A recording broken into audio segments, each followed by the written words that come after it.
이번 주일에는 예수님이 시험을 받으시면 이라는 제목으로 은혜를 나누고자 합니다. 이 제목 속에는 예수님의 제자들은 마땅히 마귀의 유혹을 대비하고 승리할 수 있는 비결이 어디에 있는지를 찾아야 된다라고 하는 것을 말하고 있습니다. 우리가 주인으로 모시고 있는 예수님께서 마귀를 어떻게 물리치셨는가에 가만히 주목하면 그 승리 비결이 있다라고 하는 것을 알 수가 있기 때문입니다. 연초에 이 말씀을 선택하게 된 것은 신앙생활은 마라톤인데 그 믿음의 분량에 따라 각자의 은사의 분량에 따라서 마귀가 늘 노려보고 있다라고 하는 것을 우리들은 기억해야만 합니다. 초신자 시절에만 마귀의 유혹이 있는 게 아니라 믿음이 굳건해지고 깊어지면 깊어질수록 마귀는 더욱더 관심을 가지게 된다라고 하는 것이 영적 비밀이기 때문입니다. 본문 1절을 보면 그때라는 단어로 시작합니다. 이 단어는 그 무렵에, 그 즈음에, 그런 다음에라는 의미를 가지고 있습니다. 즉 본문은 예수님께서 침례를 받으신 직후에 일어났다라는 하는 것을 말하고 있다라고 합니다. 우리가 이 본문 속에 깊이 들어가기 이전에 아무런 죄가 없으신 예수님께서 우리처럼 침례를 받으셨다라고 하는 것이 중요한 의미로 다가와야만 됩니다. 예수님께서 침례를 받으실 때 두 가지의 특이한 사건이 일어났습니다. 하나는 하나님의 성령이 비둘기 같이 예수님 머리 위로 임재하셨다라고 하는 것이고, 다른 하나는 하늘로부터 소리가 나서 그 침례식 현장에 있는 모든 사람들이 들었다라고 합니다. 이는 내 사랑하는 아들이요 내 기뻐하는 자라라고 말입니다. 침례식에서 우리가 주목할 내용은 예수님께서 성령으로 충만하게 되셨다라고 하는 것이고, 아버지께서 내 사랑하는 아들, 내 기뻐하는 아들이라고 선포하셨다라고 합니다. 그런데 침례식 이 현장 한 구석에 마귀가 이 광경을 지켜보고 있었다라고 하는 것을 기억해야만 합니다. 예수님께서는 성령의 인도함을 받고서 성령의 충만함을 받고서 광야로 나가셨습니다. 마가복음 1장 12절은 성령이 곧 예수를 몰아내신지라 라고 증언하고 있습니다. 흥미로운 표현 아닙니까? 성령께서 마구 예수님을 몰아서 광야로 가셨다라고 합니다. 본문 1절과 2절을 읽으면 마치 예수님께서 광야로 가신 것이 마귀에게 시험을 받기 위해서 간 것처럼 들립니다. 그런데 전체 문맥을 연구해보면 예수님께서 광야로 가신 것은 40일 금식을 하기 위한 것입니다. 다시 한번 말씀드린다면 예수님께서 광야로 가신 것은 마귀의 시험을 받기 위한 것이라기보다도 금식을 위한 것이다 말하고 있습니다. 그러면 우리가 이렇게 질문을 던져보아야 합니다. 예수님께서 왜 40일 금식 기도를 하셨을까? 큰 교회에 잘 알려진 목사님 부친께서 40일 금식 기도하시다가 이 땅을 떠나셨다라고 하는 이야기도 들려옵니다. 그렇게 보면 인간에게 40일 금식한다라고 하는 것은 자기 목숨을 내어놓는 일과 같은 것이다 라고 한 겁니다. 그러면 왜 예수님께서 이렇게 자신의 목숨을 내놓을 정도의 금식 기도를 광야에서 하셨을까라고 하는 질문에 답을 하는 것이 오늘 이 본문을 이해하는 데 아주 중요한 맥락이다라고 합니다. 예수님께서는 공생을 시작하시기 전에 금식 기도하며 자신의 미션이 무엇인지 또 그 사역을 잘 감당하기 위해서는 아버지의 격려와 힘과 용기가 필요하다라고 하는 것을 아셨습니다. 우리가 초등학교에 처음 들어간다든가 중고등학교에 처음 들어가면 이런저런 마음의 준비를 하지 않습니까? 예수님께서도 아버지 하나님만을 생각하며 기도할 수 있는 가장 좋은 장소가 광야가 아니겠습니까? 40일 금식 기도는 예수님께 자신을 철저하게 비우는 시간이었다라고 하는 겁니다. 아버지 하나님의 뜻을 분별하고 그 뜻에 온전하게 순종하기 위한 금식 기도였다라고 합니다. 여기에는 골고다 언덕의 십자가도 포함되어 있다라고 하는 것을 우리들은 기억해야만 합니다. 이처럼 3년간의 공생의 사역을 위한 준비를 위해서 40일 금식을 하고 난 뒤에 기회를 노려보고 있던 마귀가 예수님께 다가와서 시험을 했다. 정확하게 말하면 유혹을 했다라고 하는 것이 정확한 맥락에 대한 분석이다라고 하는 겁니다. 이제 본론으로 들어가 보고자 합니다. 본문은 우리가 잘 알고 있듯이 사탄 마귀가 예수님을 시험 유혹하는 내용입니다. 시험하는 자는 히브리어로 사탄이고 헬라어로 마귀, 디아볼로스입니다. 성경은 사탄 마귀를 다양한 의미로 사용합니다. 요한복음 8장 44절은 거짓말쟁이,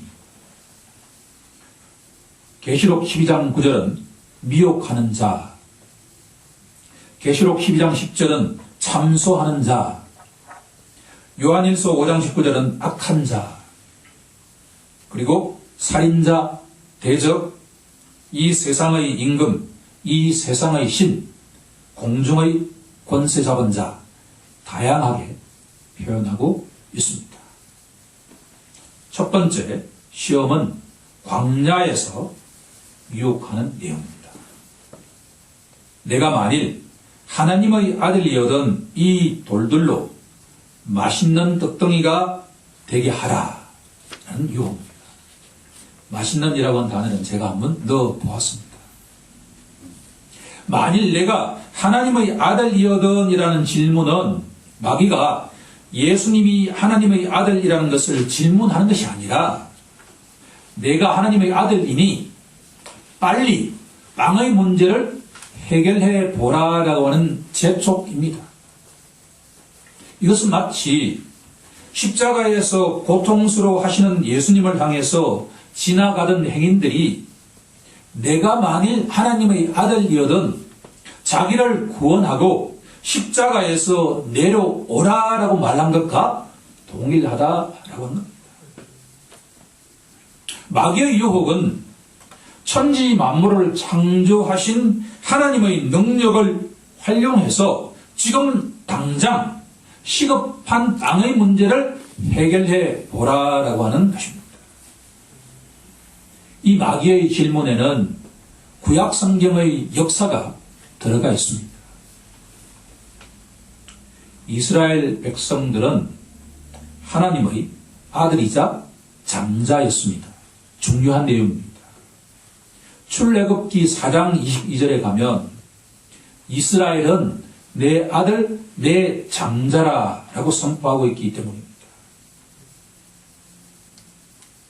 곧 이스라엘은 하나님의 아들이고 하나님은 이스라엘의 아버지다라고 하는 내용입니다.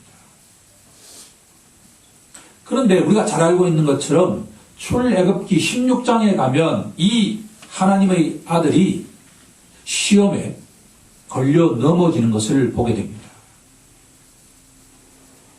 먹을 것이 없자 아버지 하나님을 원망하기 시작합니다. 출애굽기 16장 2절에 가면 이렇게 원망합니다. 우리가 애굽 땅에서 고기 가마 곁에 있을 때와 떡을 배불리 먹던 때 여호와의 손에 죽었더라면 좋았을 것을 우리가 이 광야에서 죽는구나 라고 원망합니다. 하나님의 아들 이스라엘은 땅의 문제가 닥치자 눈에 아무것도 보이지 않기 시작했습니다. 구약의 언약 백성들은 이 시험에 넘어졌습니다.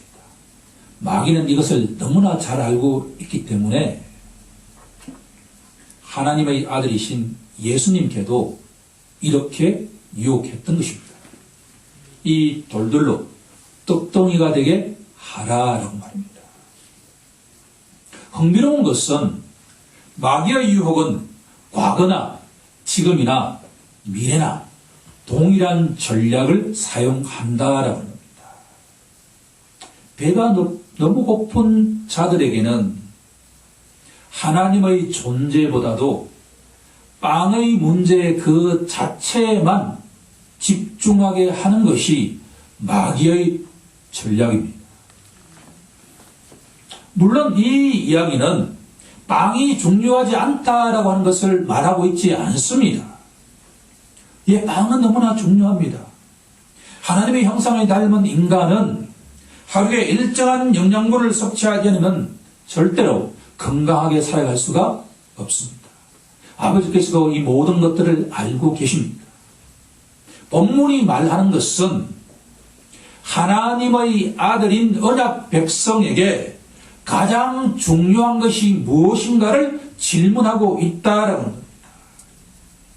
달리 말하면 삶의 우선순위를 말하고 있다라고 하는 겁니다. 당신에게 가장 중요한 것이 빵의 문제인가 하나님의 말씀인가 라고 말입니다. 예수님이 이렇게 선포하셨습니다. 기록되었으되 사람이 떡으로만 살 것이 아니요 하나님의 입으로부터 나오는 모든 말씀으로 살 것이니라. 예수님께서 인용하신 성경 구절은 신명기 8장 3절 말씀입니다. 내 하나님 여호와께서 이 40년 동안에 내게 광야길을 걷게 하신 것은 너를 낮추시며 너를 줄이게 하시며 또 너도 알지 못하던 만나를 먹이신 것은 사람이 떡으로만 사는 것이 아니요 여호와의 입에서 나오는 모든 말씀으로 사는 줄을 내가 알게 하심이다. 아멘. 하나님께서 그렇게도 사랑하시는 자기 아들 이스라엘을 낮추시고 줄이게 하신 것은 사람에게 우선순위가 빵이 아니라는 것을 알게 하기 위한 것입니다.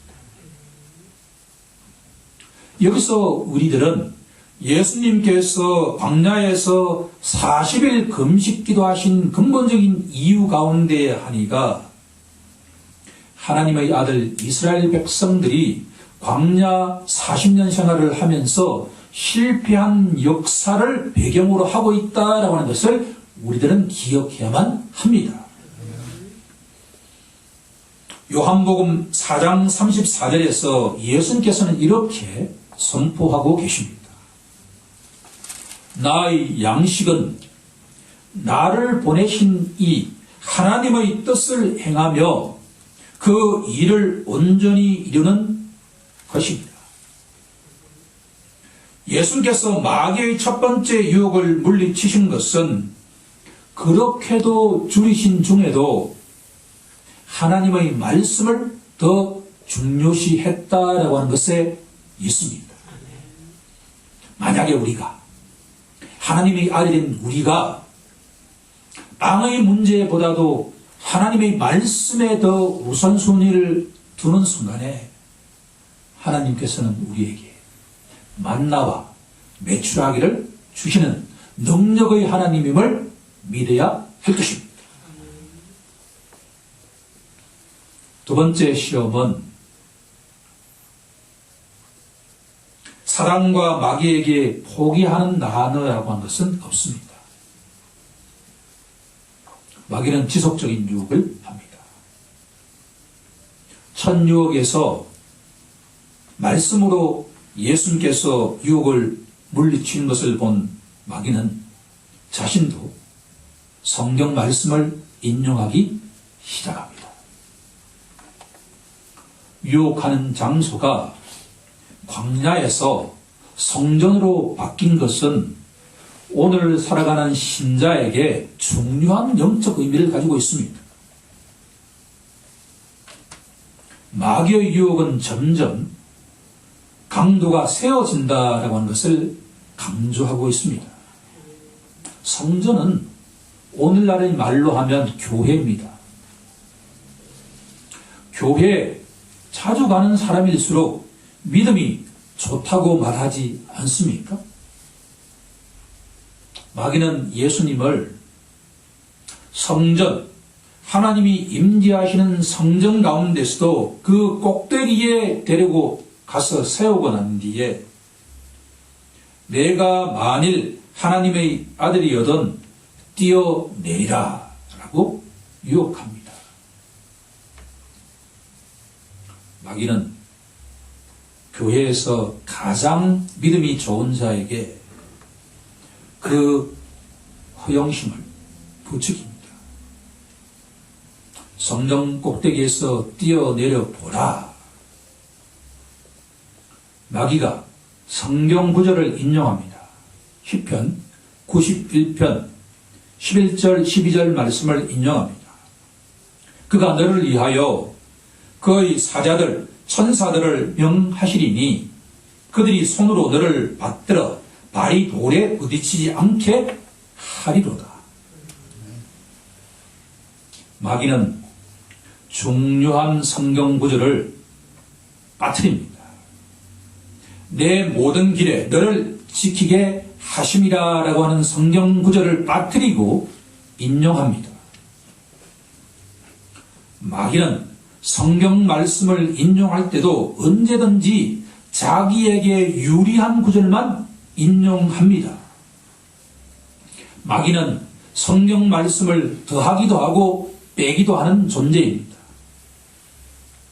우리가 주위에 그리스도인이라고 하면서 성경 말씀을 인용하는 자의 경우에는 주의 깊게 들을 필요가 있습니다.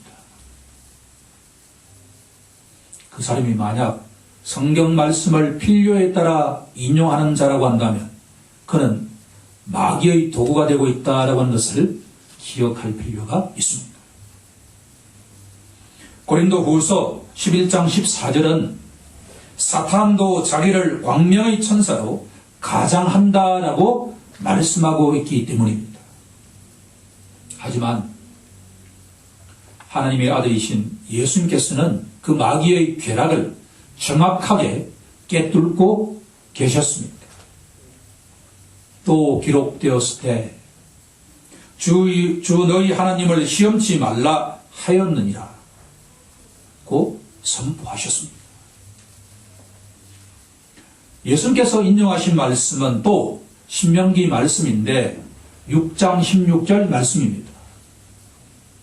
너희가 마사에서 시험한 것 같이 너희의 하나님 여호와를 시험치 말고 너희의 하나님 여호와께서 너희에게 명하신 명령과 정도와 규례를 삼가 지키며 라고 말씀하신 것입니다.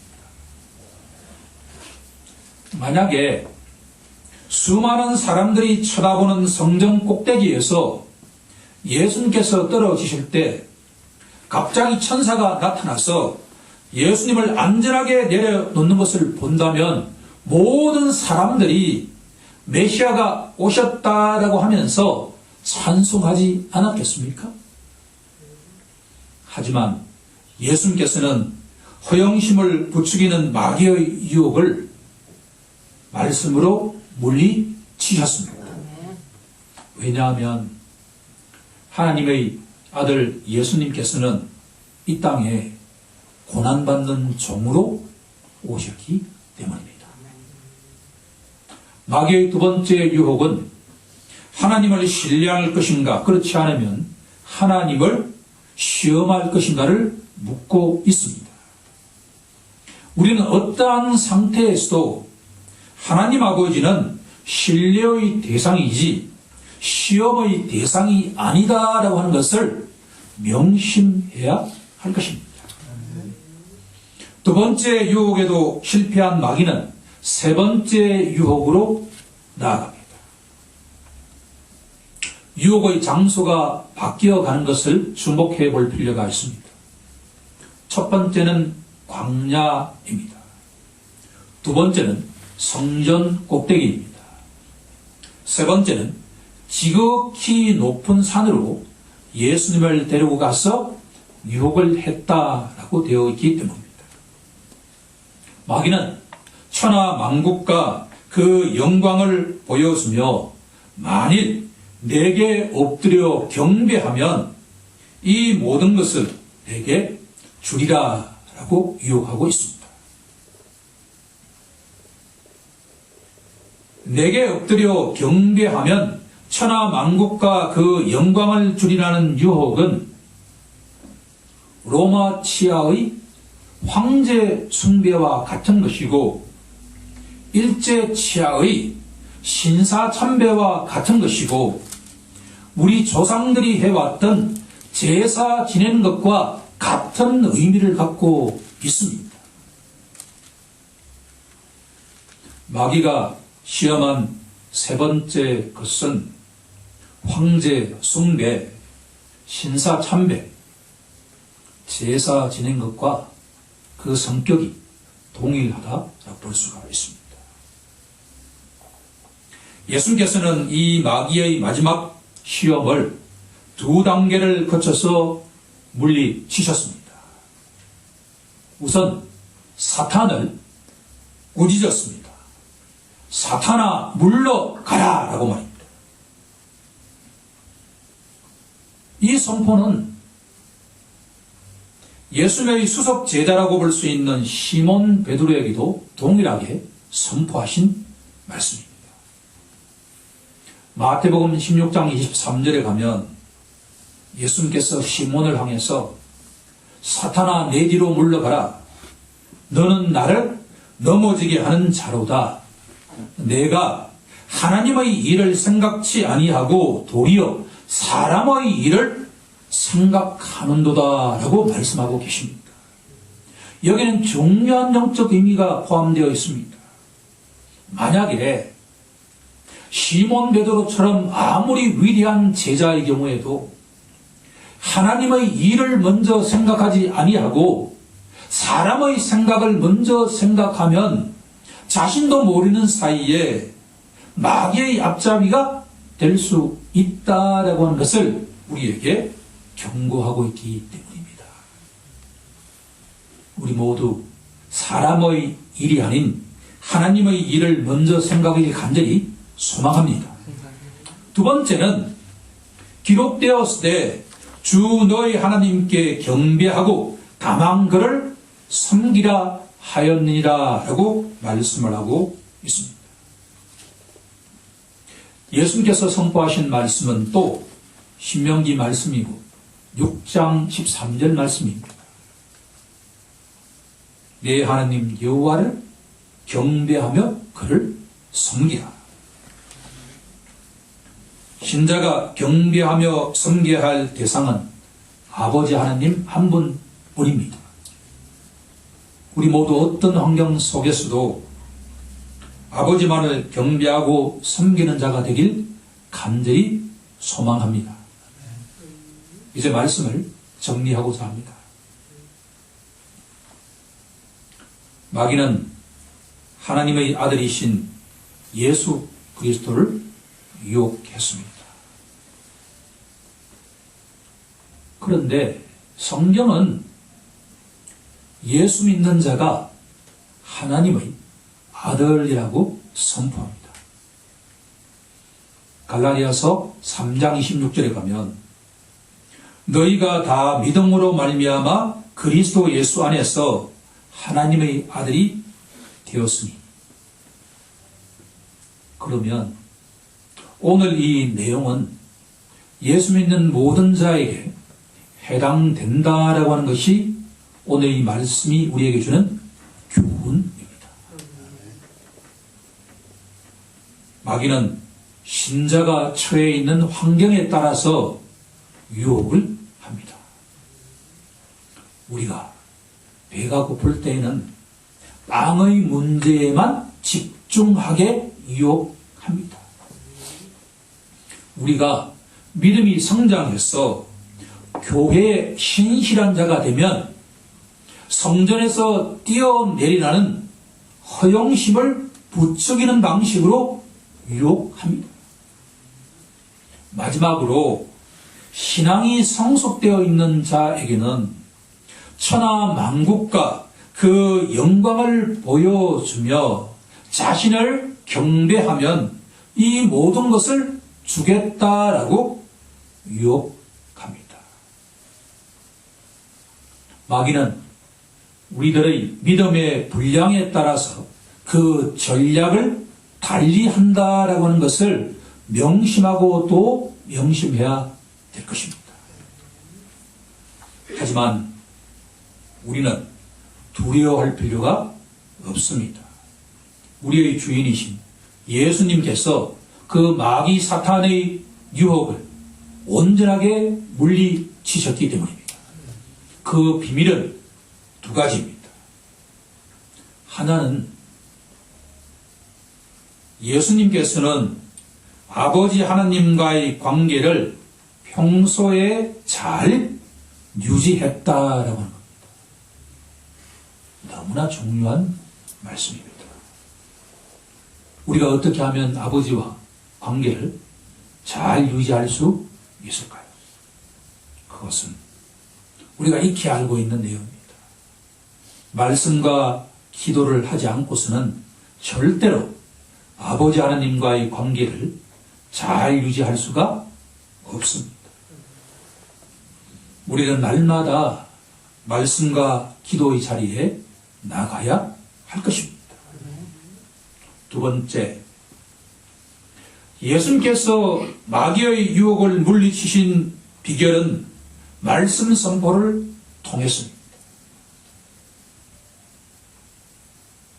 마귀의 유혹을 물리치기 위해서는 내 마음 속에, 내 생각 속에 성경 말씀으로 가득 차고 차 있어야 된다라고 하는 겁니다. 그리고 마귀가 나의 상태에 따라서 유혹을 할 때 적절한 성경 말씀을 뽑아내어서 그 말씀을 담대하게 선포해야 된다라고 하는 겁니다. 내주하신 성령께서 그렇게 인도하실 것입니다. 그러기 위해서는 우리에게 요청되는 것은 딱 하나뿐입니다.